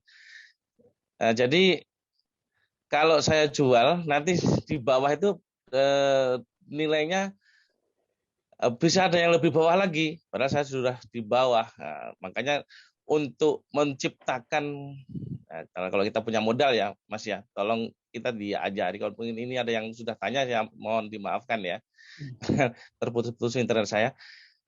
Bagaimana cara kita bisa menjadi penjual? Mungkin nantinya dari teman-teman di sini bisa memberikan peluang mencari memberikan petunjuk lah ya, memberikan petunjuk di mana produk-produk apa yang sekiranya bisa kita sajikan di khalayak ramai berkenaan dengan di dunia digital sekarang. Contoh seperti saya waktu itu jual beli salah satu elektronik yang lagi booming untuk di media sosial seperti Soundcard gitu ya. Pasarannya sekian, saya ambil yang paling bawah, terus saya jual sekian. Namun bawahnya lagi sudah ada yang murah lagi, wah ini.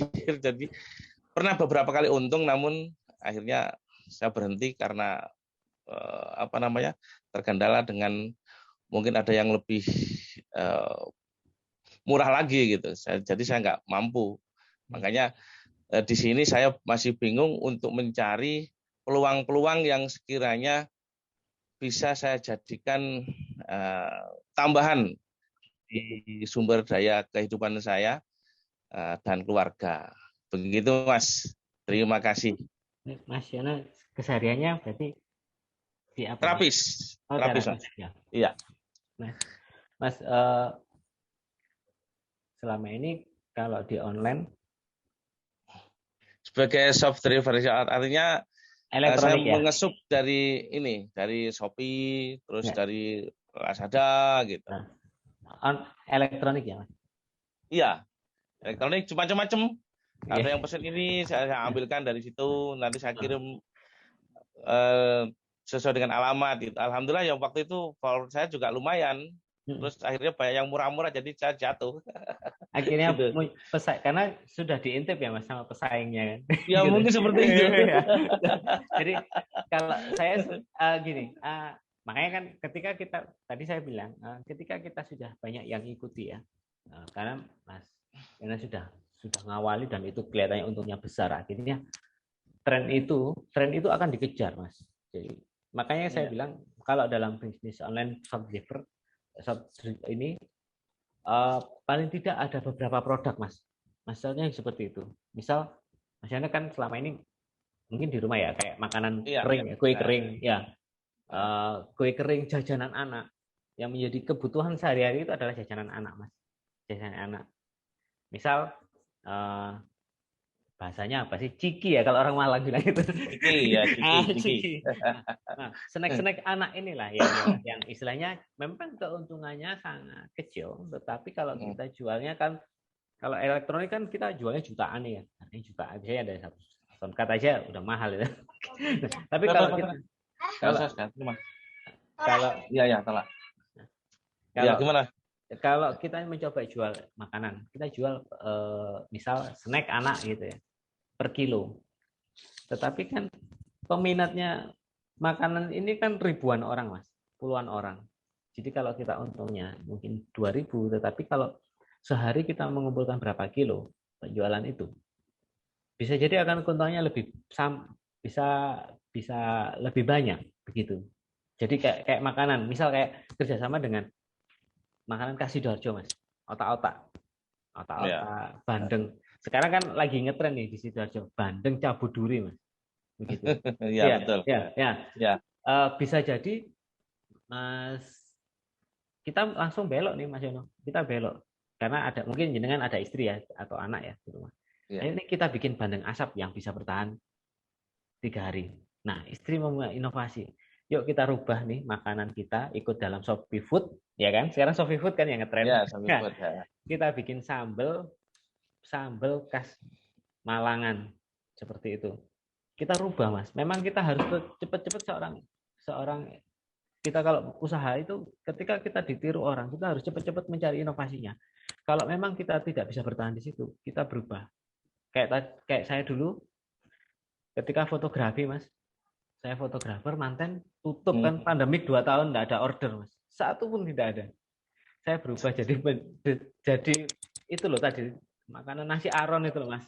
Nasi aron itu loh. Nasi jagung putih yang dari Bromo itu. Iya. Karena kan saya sendiri gula diabetes saya tinggi. Jadi saya membelikan untuk teman-teman di komunitas saya yang istilahnya orang diabetes. Mereka mau berubah Mas. Ketika saya ditanya, "Loh Mas kok berubah dari fotografer?"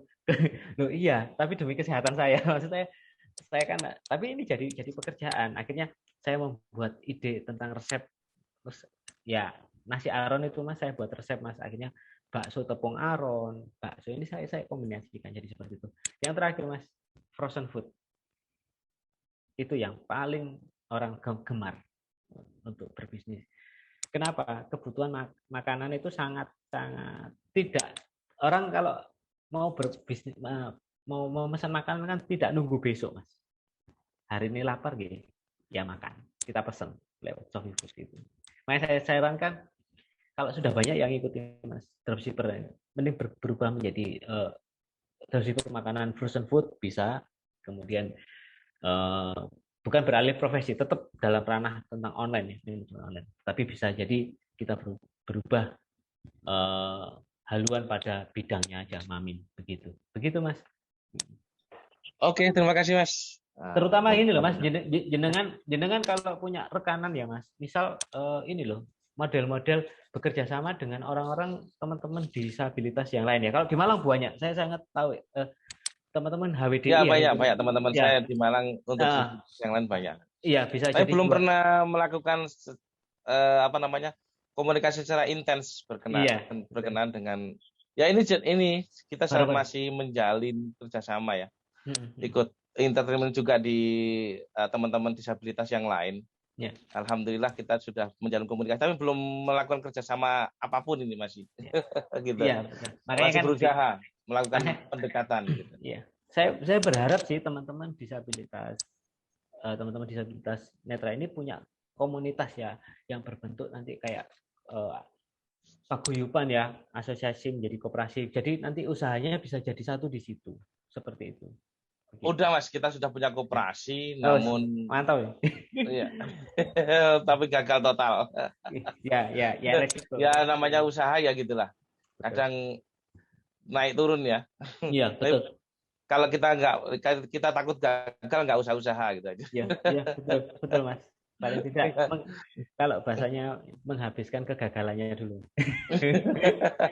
Ya terima kasih Mas Bas. Iya. Bisa disambung dengan yang lain. Iya. Saya boleh lanjut ya Mas Tommy ya? Ya, boleh. Halo Mas, saya bisa bertanya Mas? Oh iya, nggak apa-apa, silakan. Saya Pratama Rizky, Resen tadi. Oh iya, monggo Mas. Saya tadi sempat lihat. Iya. Ini Mas, sebenarnya saya membutuhkan langkah-langkah. Saya ini punya usaha di bidang jasa. Khususnya gini loh, saya ini punya usaha untuk kursus piano, membuka kursus piano bagi orang yang ingin belajar gitu Mas. Iya. Tapi saya butuh langkah-langkah cara mempromosikan itu seperti apa. Lalu aplikasi yang cocok untuk melakukan promosi itu aplikasi apa ya Mas, agar mungkin usaha kita bisa diketahui dan bisa lebih diminati oleh para orang yang konsumen ya. Ya. Konsumen.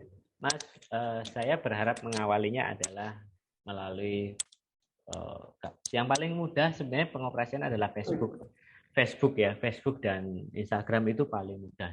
Tapi tetap kalau memang Mas Rizky ya Mas Rizky ya, betul ya Mas?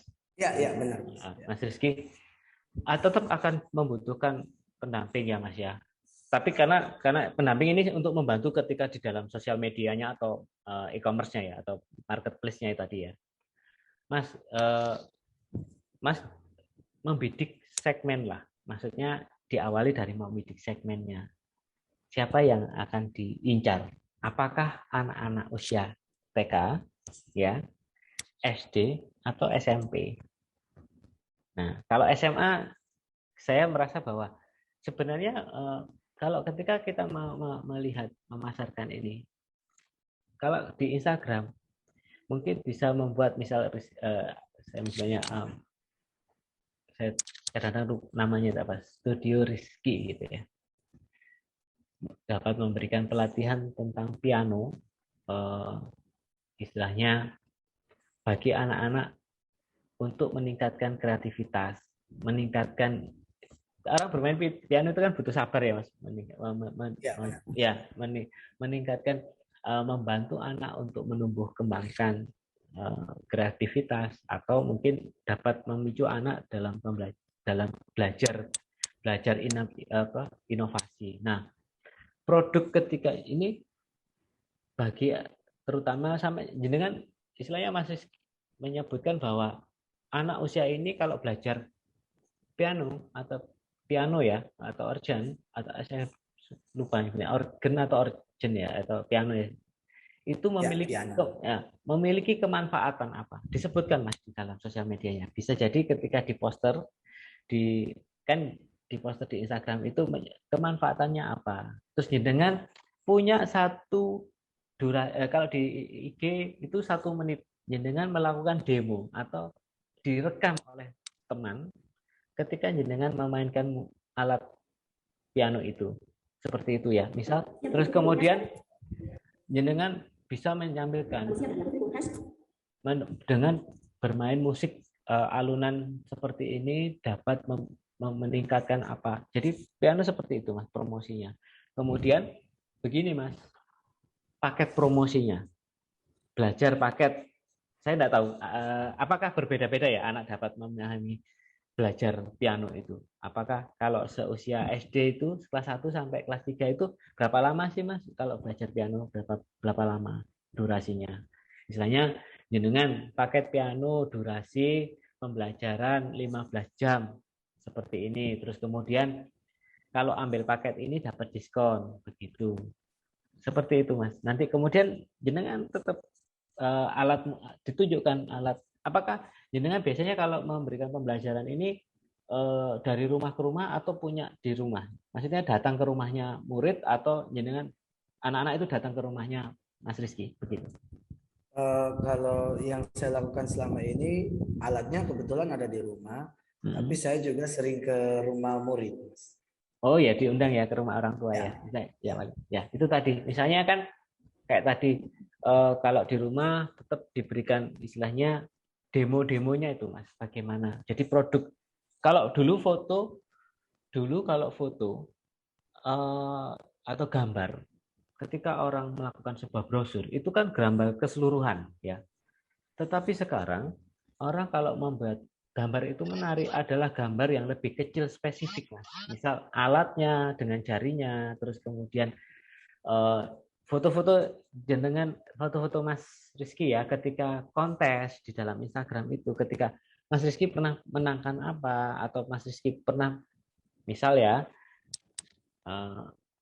pernah ngelatih anaknya wali kota Malang misal seperti itu boleh, itu salah satu meningkatkan daya jual ya Mas. Misalnya bagaimana orang akhirnya percaya kepada tempat les jenengan begitu Mas. Oke Mas, terima kasih Mas. Ya, paling tidak ini Mas nanti tetap dibantu ya dengan ini ya, karena kan ketika posting ini kan kadang-kadang captionnya kan harus ini. Ya. Tapi ya itu tadi Mas, tetap kembali ke akun bisnis atau akun yang memang benar-benar fokus di situ. Jadi jangan menyampurkan akun pribadi dengan akun bisnis, karena nanti orang akan merasa bahwa oh ini dicampur-campur ya. Nggak konsisten. Itu kan konsistennya ya, konsistennya bahwa jenengan tetap konsisten di dalam bidang pekerjaan jenengan begitu. Oke Mas, terima kasih. Betul Mas. Ya, saya boleh lanjut ya Mas Tommy ya. Ya. Oke. Iya, teman saya sebentar belum share screen.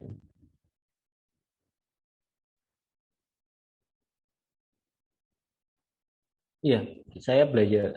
Saya mulai dari ini, di sini saya tampilkan digital marketing ya. Nah, apa sih yang disebut pemasaran? Istilahnya pemasaran produk. Nah, kalau zaman dulu orang berbicara bahwa kita tahu sebuah produk jasa itu dari brosur, dari kertas, atau dengar di radio, iklan di radio. Ini kan membayar mahal. Kemudian, tetapi semua ini kadang-kadang menjadi apa ya istilahnya, kita bingung. Produknya kayak gini ya. Produknya kok belum spesifik ya. Nah, bagi dunia sekarang perubahan dari digital, orang mengiklankan radio saja sekarang menggunakan radio streaming. Jadi teman-teman tidak menggunakan radio yang dicolokin, tapi radio streaming yang dapat didengarkan lewat aplikasi yang ada di handphone. Langsung dengar, oh suaranya ini ya. Nah di sini kalau kita mengiklankan, mungkin teman-teman tidak ada yang ini bisa mendengarkan podcast suara. Nah, kenapa? Orang memiliki durasi memegang handphone itu lebih lama dibanding mereka membaca buku.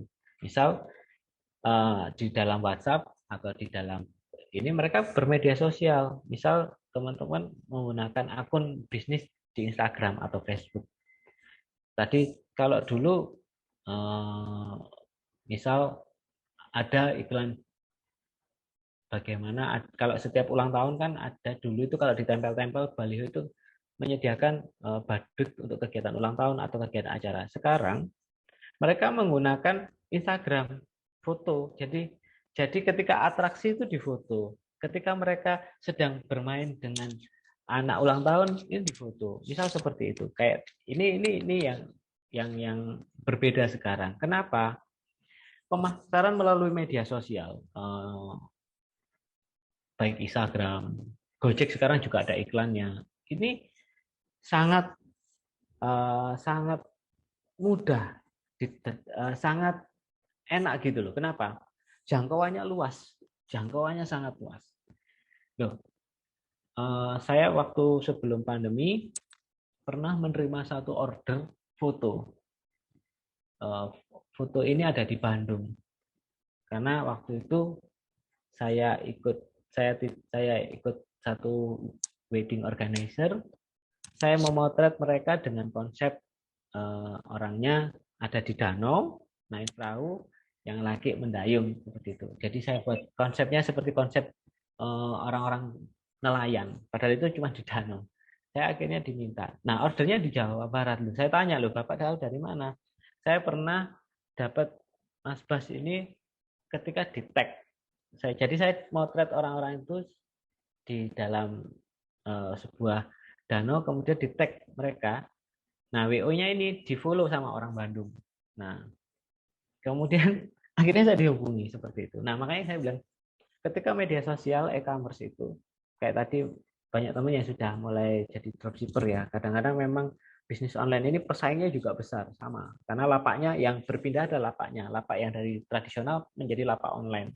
Jadi tetap kita harus bisa membuat caption-caption yang atau kata-kata yang lebih menarik pada konsumen. Misal memberikan diskon, kayak misal memberi casing HP, kalau beli 3 dan gratis 1, tapi tetap kita menghitung harga pokok produksinya. Nah, kenapa pemasaran media sosial itu sangat mudah? Karena kita bisa menentukan nih segmennya, terutama generasi muda ya.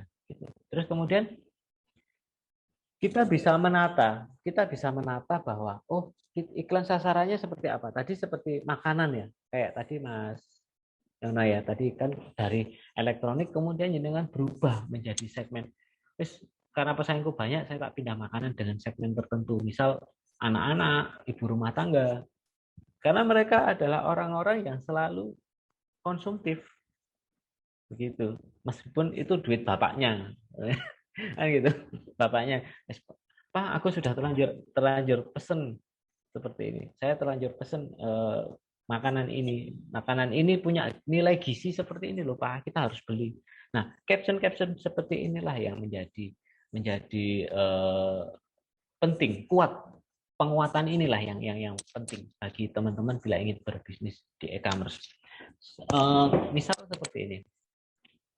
Ada keuntungan kalau kita menjadi e-commerce, garansi barang rusak, tapi selama itu dalam aturan dan ketentuan.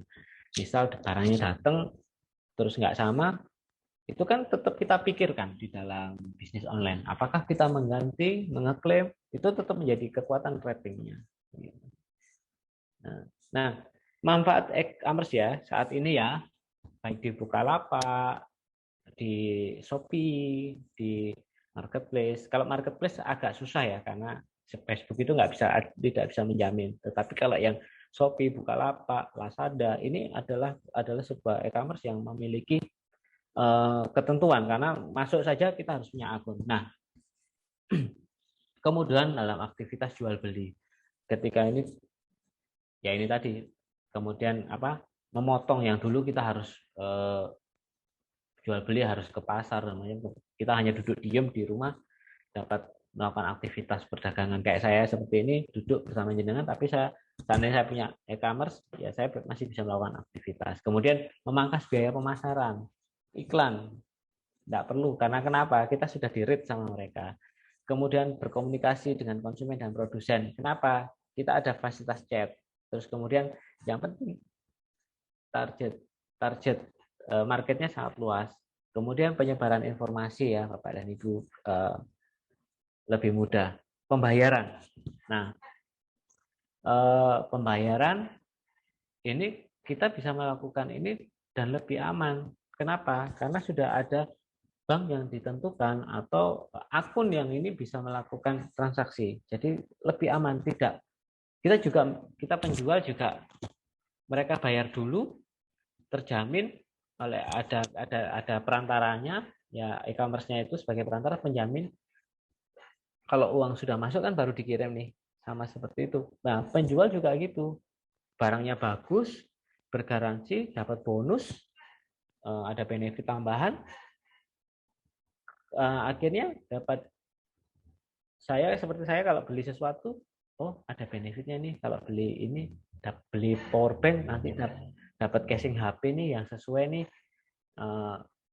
atau beli headset, kita dapat headset yang bagus, kemudian beli 2 dapat 3, tambah beli 2 bonus 1, maksudnya seperti itu.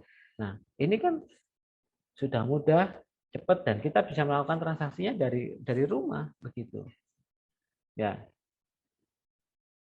Oke, kalau e-commerce kita memang agak sedikit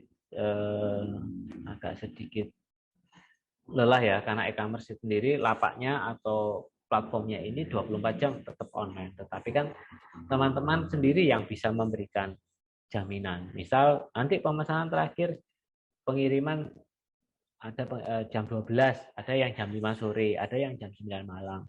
Nah, paling tidak begini rekan-rekan. Membuat sebuah produk yang dijual itu adalah produk real. Jangan kita wis aku jualan ini produk dari produsennya, wis tak pasar, tak upload lagi. Paling tidak ada satu produk yang kuat, itu produknya yang Bapak Ibu tawarkan atau rekan-rekan tawarkan itu sudah ada yang pakai. Misal seperti itu. Kalau di Instagram produk jasa, masih tadi saya sampaikan ke Mbak Rizka, paling tidak Mbak Rizka ketika melakukan terapis atau karyawan yang melakukan terapis atau rekan-rekan yang melakukan terapis itu ditunjukkan bahwa ini terapisnya mengikuti SOP kesehatan, mengikuti ada ketika orang-orang membuat produknya ketika melakukan terapis dengan standar yang benar-benar sudah ada standarisasinya. Nah, ini menjadi kekuatan. Nah,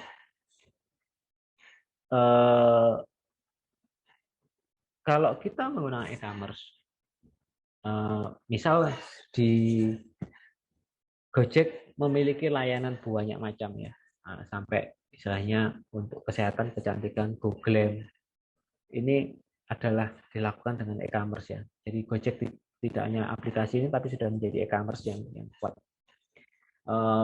Membantu sekali. Bagaimana jasa, Pak? Ya, kita harus bisa memilah. Kalau produk barang, lebih baik Bapak Ibu menggunakan Shopee, Bukalapak, atau Lazada. Tetapi kalau jasa, lebih baik Bapak Ibu menggunakan Instagram atau ikut kemitraan Gojek. Begitu. Kalau Gojeknya itu untuk terapis loh ya. Tetapi kalau ini lebih baik Instagram sih. Kekuatan Instagram orang sangat menggandrungi Instagram. Kenapa? Ketika hashtag muncul saja, itu sudah dapat menaikkan muncul. Nah, ada lagi Bapak Ibu, di dalam e-commerce. Ketika kita membeli satu paket di e-commerce, yang biasanya promosi, supaya menjadi ratingnya di nomor berapa, begitu. Loh, apakah ada manfaatnya? Kalau di awal, enggak apa-apa, menurut saya. Kenapa? Kita kalau menjual produk jasa atau ini, kan kita mencari pelanggan. Tapi tetap Bapak Ibu harus punya komitmen, teman-teman harus punya komitmen, bisa memberikan benar-benar pelayanan yang maksimal. Misal kalau makanan atau ini benar-benar terjamin. Kalau pelayanan jasa benar-benar bisa.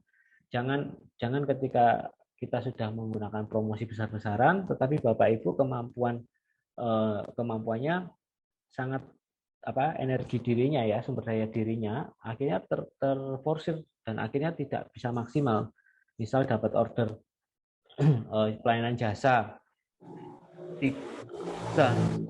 sehari hanya mampu menerapis 4 orang, memijat 4 orang untuk kesehatan. Kalau itu lebih dari itu, karena ini jangan, karena itu tidak akan maksimal. Memang ada, kita punya, karena diri kita yang tahu kemampuannya. Misal kayak tadi, kalau kita bisa menerima order banyak, tetapi kita tidak bisa melakukan pengiriman tepat waktu, itu akan merugikan konsumen kita, begitu. Ya. Ada dampak positifnya ya, ini dampak positifnya ada punya Mas. ya, kita bisa memiliki penghasilan baru ya, tambahan, terus kemudian memberikan peluang. Kemudian di e-commerce kita tidak hanya menjual satu produk, boleh berbagai macam produk selama itu bisa dijangkau, maksudnya kemampuan Bapak Ibu. Kemudian yang ketiga positifnya apa? Mengurangi biaya operasional yang harusnya membuat brosur, tidak, kita sudah mulai dengan brosur elektronik. Kemudian membangun kalau banyak kita harus dengan apa ya, kalau toko kita atau akun kita yang ada di akun ini, di akun kita di e-commerce, kalau kita mendapatkan bintang 5, berarti banyak orang percaya kepada produk Bapak dan Ibu atau jasa Bapak dan Ibu. Nah, kemudian meningkatkan mata rantai pendapatan. Nah, kalau kita memang kalau di e-commerce kadang-kadang kita menjadi dropshipper ya, memang tidak membuat produksi sendiri. Nah, tapi ini yang ini. Tapi kalau Bapak Ibu pengen menjual produk pribadi, misal produk barang yang diusaha sendiri seperti makanan, minuman, kesehatan atau apa, itu tetap harus bisa menjaga kontinuitasnya. Jangan sampai jualan 1 bulan, kemudian bulan berikutnya karena capek ditutup seminggu, orang akan kehilangan kepercayaan. Begitu. Nah, ini yang negatifnya ya. Tapi saya tidak ambil yang jelek banget. Maksudnya memang kadang-kadang kalau e-commerce, kadang akun kita misalnya dibajak orang. Kemudian ada data pribadi Bapak dan Ibu yang diambil. Kemudian kadang-kadang seperti tadi ketika seminar online ini ada jeleknya, naik turun sinyal, yang di luar ini agak naik turun. Kemudian paling tidak kalau membuat akun e-commerce, berhati-hati dengan akun perbankan Bapak dan Ibu. Terus kemudian yang ada kampanye negatif ya, bisa jadi e-commerce membawa kerugian ya kan, mungkin salah ketika kita memasukkan data-data seperti itu. Nah, ini contoh ya. Oke, teman-teman, ada satu video ya yang semoga ini bisa saya stop dulu.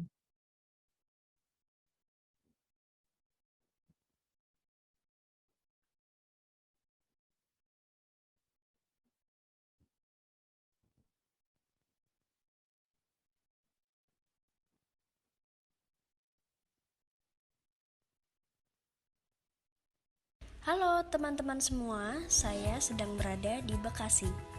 Mau liputan usaha kuliner milik teman disabilitas netra yang berupa makanan cepat saji. Mau coba seperti apa? Yuk lihat!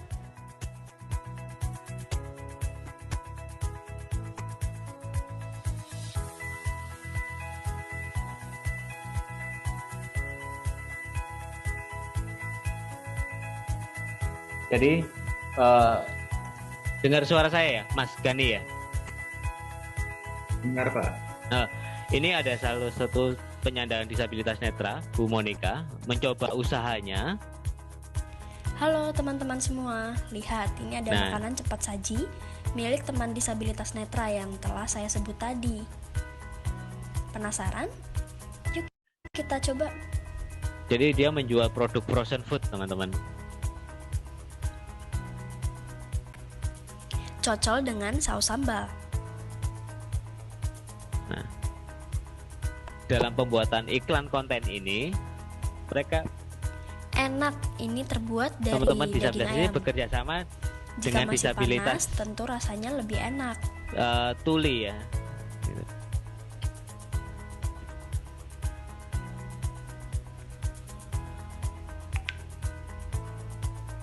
Jadi ada testimoni yang dibuat.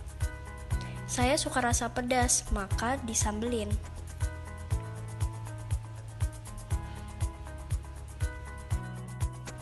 Ini juga enak.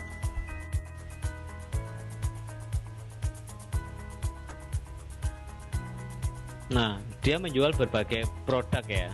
produk frozen food dari ayam dan ikan. Ada yang berkuah.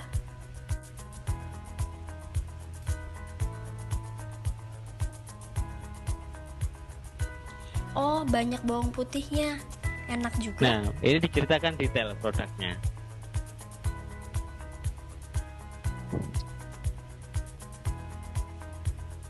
Saus sambal.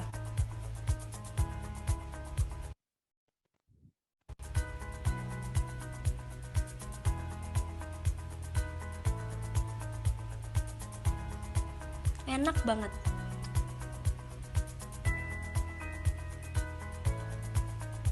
Sambil digambarkan ini lagi ngapain gitu Mas Bas? Iya. Jadi Lihat, sudah habis kan semuanya. saya pause dulu ya. Tadi ada sebuah iklan produk ya. Jadi salah satu program tentang istilahnya promosi produknya, hostnya atau host atau presenternya ini menceritakan produk-produk yang dijual oleh Mbak Monica ya, rekan-rekan. Jadi ada produk frozen food, ada mulai makanan cepat, ikan dengan produk bakso, bakwan, tekwan yang kemudian dicobakan, dites dulu, disajikan, dicoba oleh presenternya. Kemudian ini produknya ini rasanya seperti apa? Ada yang rasa ini dengan produk yang lebih detail. Ini mengandung rasa bawang. Kemudian ini lebih enak lagi nih kalau dicocol pakai saus. Nah, itu menceritakan sebuah produknya gitu. Saya lanjutkan lagi ya. Nyaris aku nggak bisa habiskan. Sekarang waktunya wawancara dengan sang Nah, pemilik ini usaha ini. kita mulai wawancara. Monica Linda Permatasari.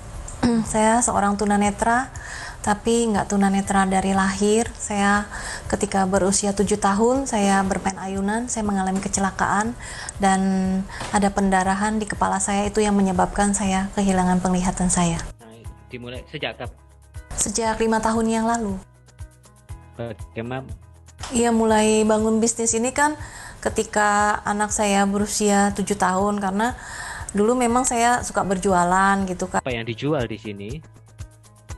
Yang dijual banyak, ada makanan beku dari yang bahannya ikan sampai ayam, udang, ada juga yang sayur-sayuran, terus ada juga cookies seperti kue kering kan, nastar. Kalau di momen-momen tertentu, Natal, Imlek, kayak Lebaran gitu, kami jual juga kayak lapis Surabaya, lapis legit, terus ada snack-snack juga, camilan kacang mete, kacang bawang, kacang macam-macam kacang ada.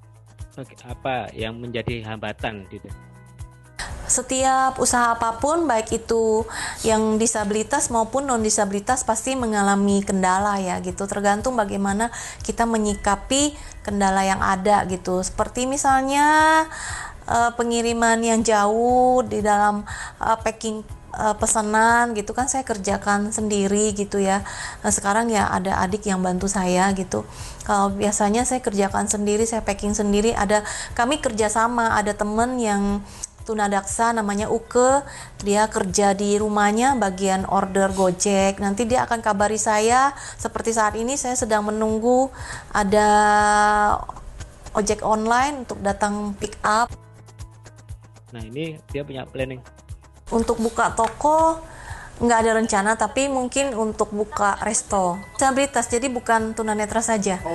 Yang tunarungu, tunadaksa, bahkan teman-teman kita yang tunagrahita yang kecerdasannya di bawah rata-rata, itu juga yang masih bisa bekerja.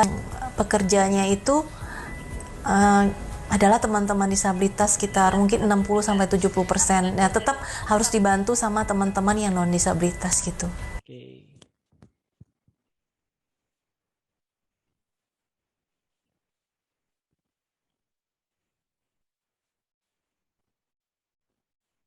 Ya, itu tadi satu gambaran ya teman-teman. Masih dengar suara saya ya, Mas Tommy, Mas? Ya. Kan iya. Itu tadi gambaran rekan-rekan bahwa peluang dengan memiliki keterbatasan kita pasti bisa menemukan peluang. Tetap kita menemukan peluang. Kenapa? ketika kita membaca bahwa lingkungan sekitar kita bisa berangkat, entah itu kita menjual jasa dari terapis tadi, teman-teman yang saat ini memiliki kemampuan seperti itu. Kemudian, apakah kita bisa menjadi seorang seperti yang dilakukan Bu Monica, malah ketika saat ini dia sangat apa istilahnya, dia istilahnya lebih baik ketika masa pandemi, pendapatannya lebih banyak karena apa, orang melakukan kegiatannya online, jadi di rumah dia melakukan order dan semuanya itu melalui online, bekerja sama dengan Gojek dan macam-macam. Bisa jadi paket yang harus diantar dia lakukan sendiri, tapi tetap bersama dengan rekan-rekan yang lain.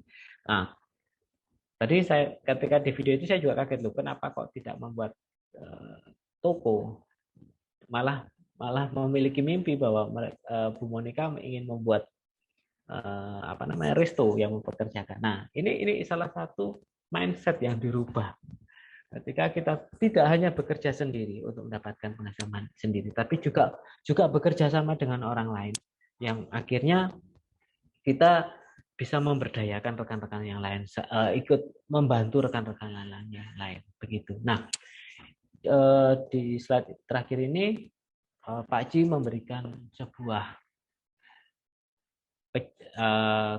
misalnya catatan bahwa entrepreneur itu jatuh 10 kali dan bangkit 11 kali. Ketika kita gagal 10 kali atau kita berjatuh, kita sempat down karena usaha kita disaingi orang lain, tetapi kita punya kreativitas.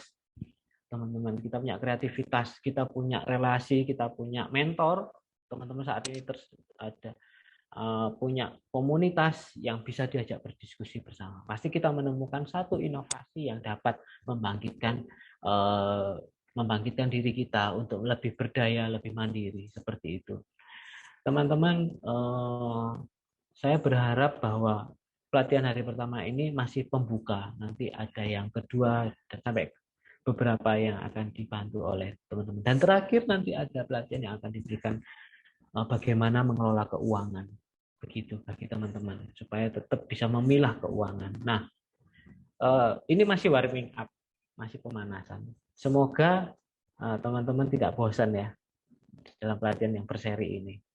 Semangat dan selamat berkreativitas untuk menemukan ide-ide baru supaya kita bisa mandiri. Salam entrepreneur. Begitu dari saya, Mas Tommy. Iya, baik, terima kasih kepada Mas Bara. Karena kita tadi di pertengahan sudah diskusi ya. Nah, saya berikan satu kesempatan lagi untuk pertanyaan terakhir karena mengingat waktu kita sudah terbatas. Jadi satu pertanyaan terakhir bisa raise hand.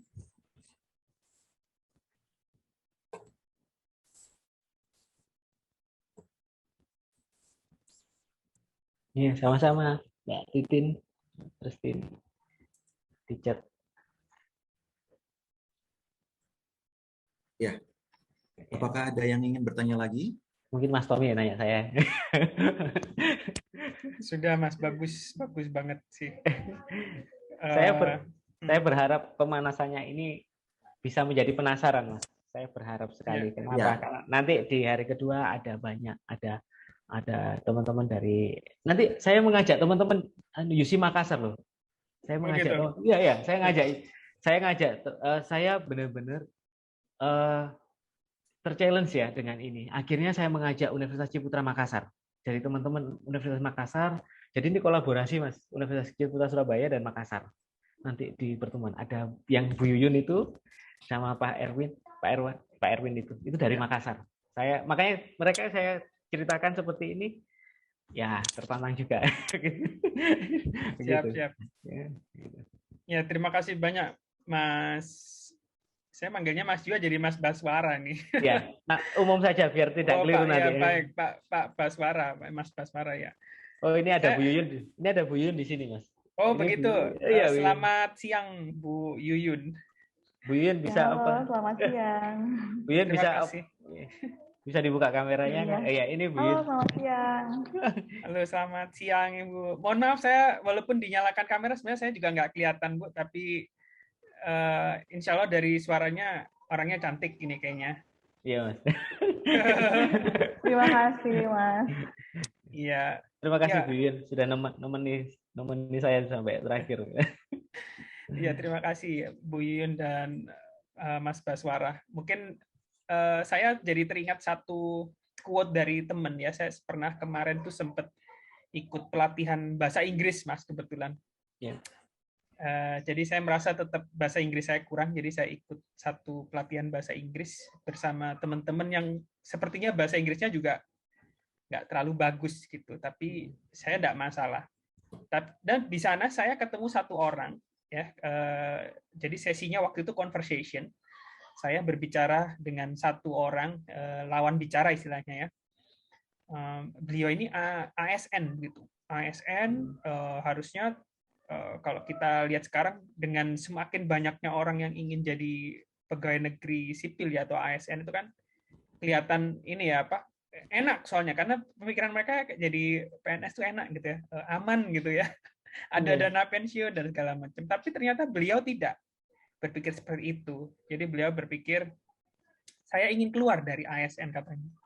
Oh kenapa Pak? Saya merasa ini bukan dunia saya karena dia itu harus dipindah-pindah ya karena mungkin posisi levelnya itu masih rendah jadi dia ikut dipindah-pindah dan dia agak stres soal itu. Nah, dia tertarik dengan bisnis, dengan wirausaha. Dan quote yang menurut saya cukup bagus ya. Saya bagikan ke teman-teman. Dia berkata gini, kita lihat orang-orang terkaya di Indonesia gitu. Siapa mereka?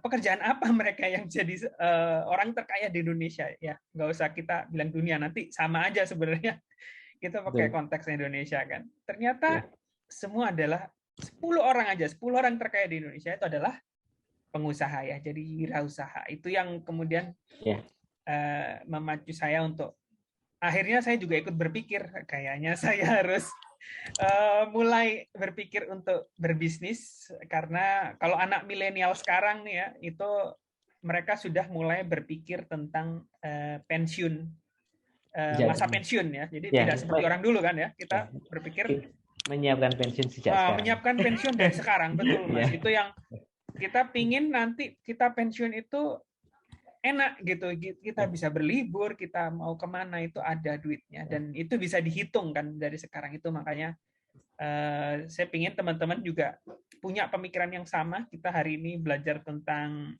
bagaimana membangun mindset untuk menjadi entrepreneur ya. Ada beberapa yang sudah mulai, tapi tentu ada juga yang baru mulai, ada yang ingin punya usaha dan mungkin ini saatnya gitu.